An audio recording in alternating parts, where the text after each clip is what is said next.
মোশাররফ ভাই তখন সে তার একটা তেল বিক্রি করছে, তার ইচ্ছা হচ্ছে সে তেল বিক্রি করতে চাইবে, আমাদের ইচ্ছা হচ্ছে না আমরা এটা নিব না, আপনি আমাদেরকে বিরক্ত করছেন। তাহলে কি সুমিত সেনগুপ্তর কপাল খারাপ, নাকি যারা সুমিত সেনগুপ্তকে নিয়ে কাজ করছে তাদের কপাল খারাপ? এটা আসলে একমাত্র হয়েছে হচ্ছে রায়হান রাফির জন্য, আমার ডিরেক্টর।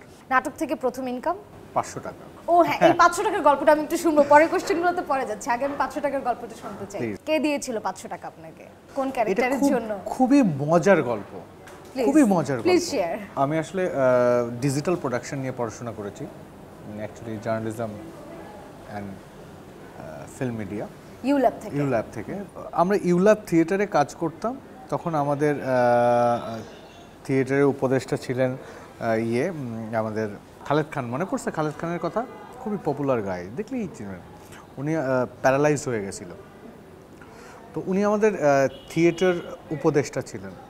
ইউল্যাব থিয়েটারটা ওনারই হাতে সাজানো।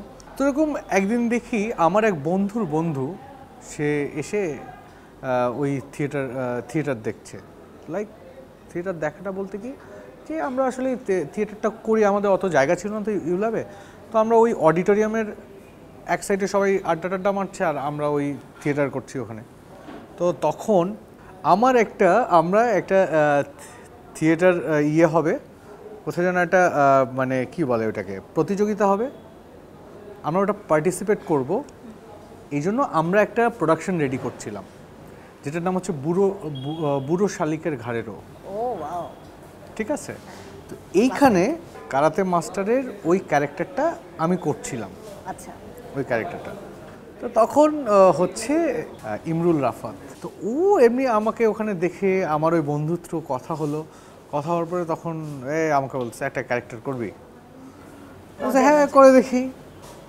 আবার ভয় লাগতেছিল, আমি না না না করবো না। তো বললো যে আরে ছোট আছে, করতে পারবি তুই, কেমন ক্যারেক্টার? স্যার কর না। তা আমি চিন্তা করলাম যে আচ্ছা দেই না, বড় ক্যারেক্টার পারবো কি না, আগে ছোটো দিয়ে শুরু করি। কীরকম এটা হচ্ছে যে একটা নাটকে হচ্ছে মোশাররফ ভাই হচ্ছে এখানে কাস্ট। মোশাররফ ভাই তখন সে তার MLM বিজনেস মার্কেটিং পলিসি করে সে একটা তেল বিক্রি করছে, এরকম। তো এরকম আমি আর আমার গার্লফ্রেন্ড তখন হচ্ছে বসে থাকবো লেকের পাড়ে, আমরা লাইক অ্যাজ ইউজুয়াল যা হয় ওরা ওরকম ছিল। তো মোশাররফ ভাই আসবে, এসে আমাদের কাছে ওই তেল বিক্রি করতে চাইবে, তার ইচ্ছা হচ্ছে সে তেল বিক্রি করতে চাইবে, আমাদের ইচ্ছা হচ্ছে না আমরা এটা নিব না, আপনি আমাদেরকে বিরক্ত করছেন। এই হচ্ছে পুরো জিনিসটা। তো এটা থেকে শুরু। তো এটা রেমুনারেশন ছিল 500 টাকা। এটা কত সাল হবে? 2000? এটা হবে 17? না, এটা 2008-9 সালে। 8-9 500 টাকা। তারপরেও 500 টাকা খারাপ না। 2008-9 500 টাকা। আমি লাকি এনাফ। প্রথম আপনার যে টিভি সিরিজটা অন এয়ার হলো, বেশ ভালো, খুব গ্ল্যামারাস, খুব সুন্দর লুক, খুব একদম ইনোসেন্ট একটা ছেলে, হাজব্যান্ড ক্যারেক্টারটা ছিল। তো ওই টিভি সিরিজটা যখন আপনি প্রথম নিজেকে দেখলেন একদম পর্দায়, টিভিতে মানুষজন আমাকে দেখছে, ওই সময়ের ফিলিংসটা আসলে কেমন ছিল? এর আগে একটা ছোট্ট মজার গল্প বলি। আমি এর আগে 2টা টিভিসি করছিলাম। আচ্ছা, ঠিক আছে। তো আমি ডিরেক্টর যাই হোক আমি বলবো না, তো ডিরেক্টরের অ্যাটিটিউড, ডিরেক্টর আমাকে যা যা বললো, এটা তো আমি রাতারাতি হিট হয়ে যাচ্ছি কালকে টিভিসি রিলিজ হতে। তো হয়ে গেল, টিভিসিও রিলিজ হয়ে গেল, কিচ্ছু হলো না। আরে তো 2 দিন আমাকেই খুঁজে খুঁজে বের করতে হয় কোথায় চলতেছে টিভিসিটা, কখন দেখাচ্ছে, এরকম একটা অবস্থা। ইভেন তো এরকম আমি টাইম মাথায় রেখে নিয়েছিলাম যে এই সময় দেখাবে। তো এই সময় সামহাউ আমি 2-1 বন্ধু বান্ধব হোক, বাড়ির লোক হোক, আমি সামহাউ টিভির কাছাকাছি বসানোর চেষ্টা করতাম। হ্যাঁ, যে এই যে এটা দেখো তো কে, এরকম। তারপর আমি গাও প্রোডাকশনের একটা বিজ্ঞাপন করেছিলাম। এটা ছিল এয়ারটেলের আগে, এটা ওয়ারিদ টেলিকম ছিল। আচ্ছা, এডিটর সামির ভাই, উনি ডিরেক্টর ছিলেন, গাও প্রোডাকশনের কাজ ছিলেন। খুবই ভালো স্টোরি ছিল, বন্ধু বান্ধবরা মিলে হচ্ছে ক্যাম্পেইনটা ছিল, তুমি 1 টাকার কথা বলে 1 টাকাই তোমাকে দিতে হবে, দ্যাটস ইট, এরকম একটা ক্যাম্পেইন ছিল। তো ক্যাম্পেইন বুম করলো, মানে যেদিন রিলিজ হলো ওই দিন তো দেখছি ফাটায়, তখন একটু মনে আশার আলো আসছে না, এবার হয়তো সবাই হিট হয়ে দেখবে, গেলাম। হিট হয়ে গেলাম, এবার হয়তো দেখবে সবাই। কিন্তু কি তার 3-4 দিন পরে হচ্ছে ওয়ারিদ টেলিকম হচ্ছে বন্ধ হয়ে গেল, ওয়ারিদি বন্ধ হয়ে গেল। ওয়ারিদই বন্ধ হয়ে গেল। Shit. তো আমার এক বন্ধু আছে মুবিন বিন সাত্তার, সে আমাকে বলতো যে তুই আর বিজ্ঞাপন করিস না, কোম্পানি বন্ধ হয়ে যাচ্ছে, তুই কাজই করা বন্ধ করে দে।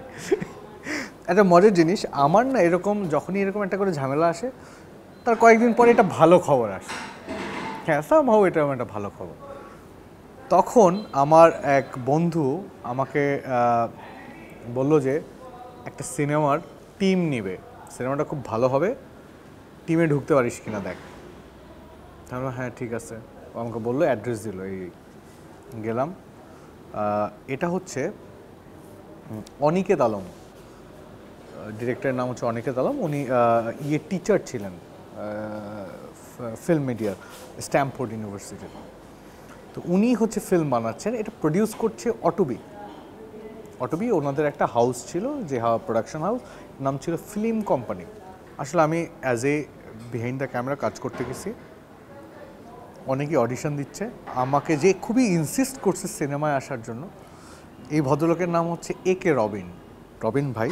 তো সে, আমি যখন কাজ করতে যাই তখন সে আমাকে বললো, উনি চিফ এডিশন, ভাই আপনি একটা অডিশন দেন না, আমার দরকার নেই, আমি এমনি দেন, আমি এমনি দেখাই, কারণ কী করতে হবে, বলছে আমি আপনাকে একটা স্ক্রিপ্ট দিব, এটাই অডিশন নেওয়া হচ্ছে সবার, আপনিও একটা সুন্দর অডিশন দেন।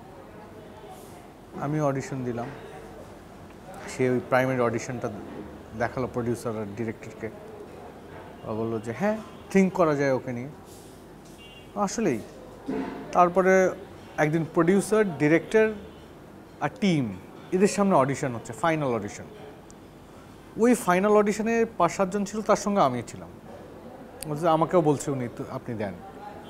তারপরে ওখানে গিয়ে আমি ওই ফাইনাল অডিশনে হচ্ছে ওনারা একটা করে সাবজেক্ট দিচ্ছে, ওই অভিনয়টা তৎক্ষণাৎ করে দেখাতে হচ্ছে, যে এখন তুমি খুব অনেক খুশিতে আসো, তুমি লাইফে এমন একটা লটারি পাইছো, বাট তুমি লটারিটা কালেক্ট করে বাসায় যাচ্ছ, তুমি রাস্তায় শুনছো তোমার বাবা মারা গেছে, তোমার এক্সপ্রেশন কী হবে?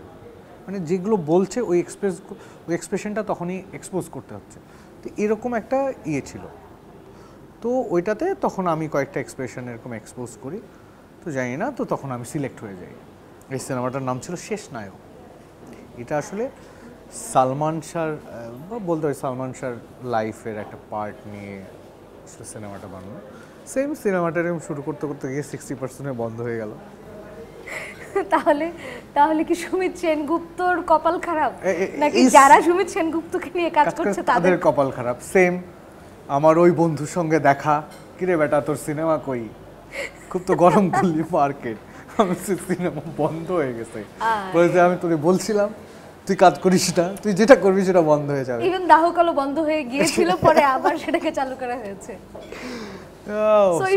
এটা আমাকেও খুবই ইয়ে করতো, চিন্তা, মানে আমিও ভাবাতো, আমি ডিপ্রেস হয়ে গেছিলাম।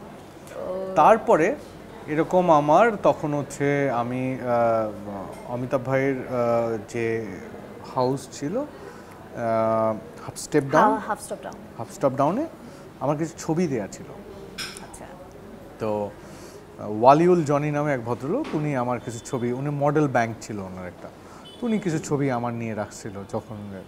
তো সামহাউ ওখান থেকে আমি কল পাই, মানে এটা একদম মিরাকেল। আমি একদিন ডিপ্রেসড হয়ে শুয়ে আছি, ভাগ্যিস অমিতাভ ভাইয়ের হাফস্টপ ডাউন এখনো বন্ধ হয়নি। আমি কি করব, আরে ভাই বন্ধ হয়নি বলে তো নিজের উপরে দম পাচ্ছি। তখন বুঝলাম যে না, আমার কোনো দোষ ছিল না, এর প্রডিউসার ডিরেক্টরদের দোষ ছিল, এই জন্য বন্ধ হয়ে গেছে। লিটারেলি তাই।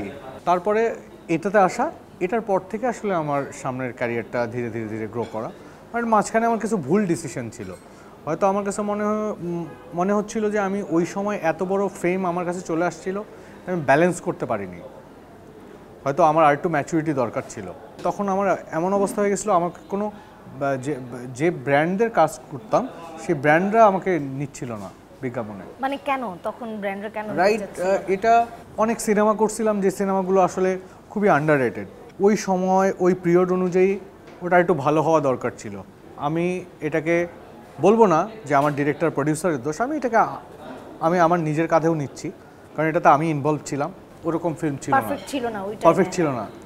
বাট যেটা আমি করেছি সেটা হচ্ছে যে আমি সবসময় আমার কাজটা আমি একদম ধ্যান জ্ঞান ঠিক মতো আমি করেছি, যে এই জন্য Dedication দিয়ে। একদম ডেডিকেশন দিয়ে। এই জন্য দেখা যায় যে কি হতো, আমার সিনেমায় সবাই ট্রল হচ্ছে, আমার ডিরেক্টর সহ আমার কো অ্যাক্ট্রেস সহ ট্রল হচ্ছে সবাই, কিন্তু আমি ট্রল হইনি।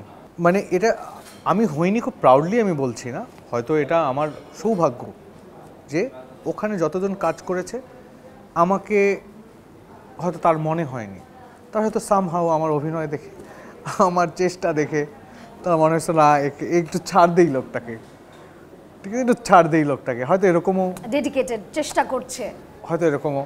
তো এইটা নিয়েও আমি দেখলাম, আমি যখন দামাল রিলিজ হয়, তো এর আগে তো মিশন এক্সট্রিম হয়েছিল, ব্ল্যাক ওয়ার হয়েছিল, যখন দামাল রিলিজ হয়, দামালে যখন that was the turning points না দামাল। অ্যাকচুয়ালি একদম আসলে অ্যাকচুয়ালি আমি বলবো যে এটা আসলে একমাত্র হয়েছে হচ্ছে রায়হান রাফির জন্য, আমার ডিরেক্টর। Talented director.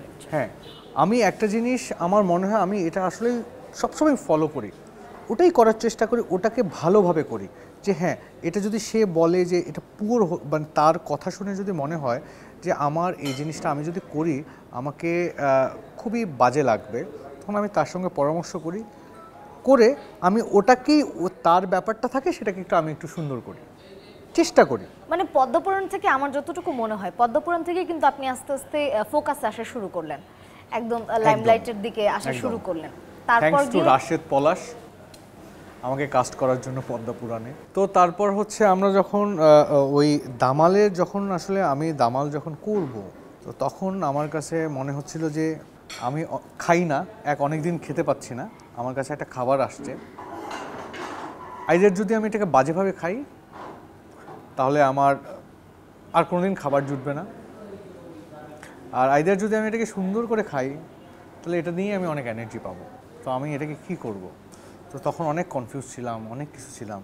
তো আসলে এই সময় অ্যাক্টরদের যে জিনিসটা কাজে লাগে সেটা হচ্ছে যে ডিরেক্টরের কথা, আসলে ডিরেক্টর কিভাবে দেখতে চাচ্ছে চরিত্রটাকে, 100% এই জিনিসটা কাজ করে, যেটা আমি ফিল করছি দামাল থেকে। আমি আমার ডিরেক্টরটা আমাকে যা বলছে আমি জাস্ট ডিরেক্টরের মতো করেই প্লে করে গেছি, জানি না কতটুকু পারছি, বাট আমার কাছে আমি যে সাড়াটা পাইছি সেটা আমার আশার থেকে অনেক বেশি। আমি এটুকু আশা করিনি, অনেক বেশি পাইছি। অ্যান্ড এটার জন্য আমি বলবো ইমপ্রেস টেলিফিল্মকে আমি অনেক অনেক অনেক ধন্যবাদ এবং কৃতজ্ঞতা জানাচ্ছি, এবং সেই সঙ্গে যার কথা না বললেই নয়, রায়হান রাফি। তো আসলে মানে আমার গেম চেঞ্জের যদি আমি বলি, তো এটার মধ্যে রায়হান রাফির অনেক বড় অবদান আছে, সেই সঙ্গে আমার প্রজেক্ট দামালের